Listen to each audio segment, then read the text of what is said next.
आप देख रहे हैं फतेहपुर हलचल न्यूज़ चैनल। मैं हूं रमेश मोहन शुक्ला। मुझे विश्वास है अब तक का आपका दिन शुभ रहा होगा। आप स्वस्थ होंगे, सानंद होंगे और प्रसन्न होंगे। साथियों, कल बिहार का दूसरे चरण का और अंतिम चरण का मतदान समाप्त हो गया। दूसरे चरण के मतदान ने पहले चरण के मतदान को भी मात दी और मतदान प्रतिशत 70% से ऊपर पहुंच गया। दोनों चरणों को मिलाकर 1952 से लेकर के 2020 तक के सारे कीर्तिमान ध्वस्त कर दिए 2025 के मतदान ने। लेकिन जब कल मतदान चल ही रहा था कि 6 बजे से नेशनल मीडिया में धड़ाधड़ एग्जिट पोल आने लगे। 10 एग्जिट पोल नेशनल मीडिया में आए, जिनमें से 9 एग्जिट पोल एनडीए गठबंधन को 2/3 बहुमत से सरकार बनाता हुआ दिखाए। मात्र एक सर्वे एग्जिट पोल था जो महागठबंधन की सरकार बनाता दिखा रहा था।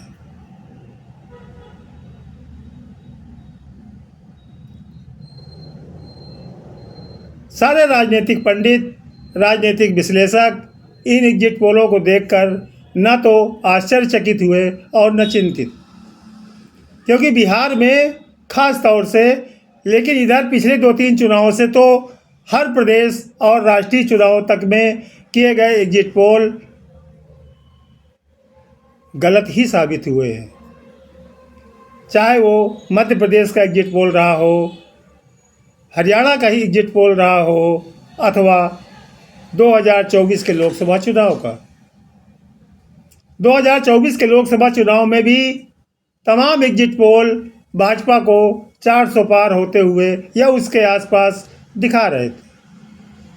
लेकिन जिस दिन 4 जून को जब रिजल्ट आया तो भाजपा केवल 240 सीटों पर सिमट करके रह गई।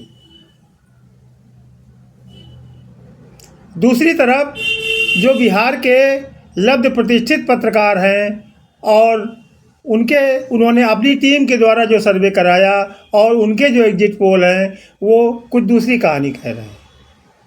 इसी तरह देश के जो प्रमुख सट्टा बाजार हैं वो भी दूसरी कहानी कहते हुए नजर आ रहे हैं। ये बात सही है कि जब औसत मतदान से ज़्यादा मतदान होता है तो उसके दोनों इतिहास हैं। ज़्यादा मतदान या तो वर्तमान सत्ता को हटाने के लिए होता है या वर्तमान सत्ता को बनाए रखने के लिए। लेकिन 2025 के बिहार के विधानसभा चुनाव में इतिहास क्या बनेगा, क्या नहीं बनेगा, इसके लिए मात्र 2 दिन का समय शेष। 14 नवंबर को 2 बजे अपराह्न तक सारी स्थिति साफ हो जाएगी।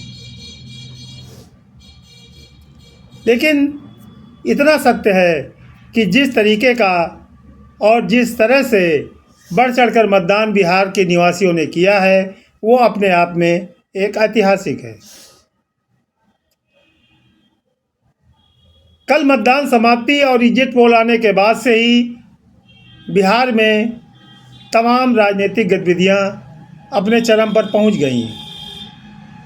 जैसे उनमें से एक है कि मुख्यमंत्री नीतीश कुमार का अपने नंबर 2 ललन सिंह के घर जाना।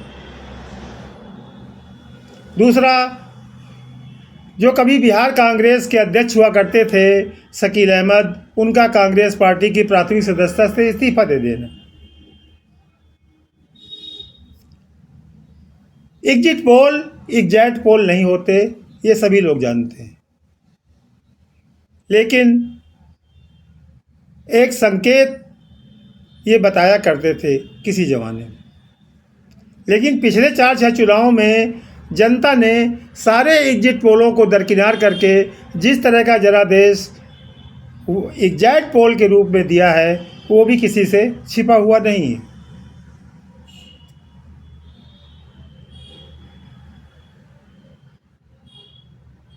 एक सर्वे तो भाजपा को 185 सीटें तक दिखा रहा है। यदि यही एग्जैक्ट पोल में बदल जाए तो निश्चित रूप से ये बहुत बड़ा चमत्कार होगा बिहार में। और राजनीतिक पंडित और राजनीतिक समीक्षक भी ये मानते हैं कि 1,21,00,000 महिलाओं के खाते में चुनाव की घोषणा के 2 घंटे पहले तक जो 10-10 हज़ार रुपये की धनराशि दी गई, उसका महिलाओं में काफ़ी असर भी है।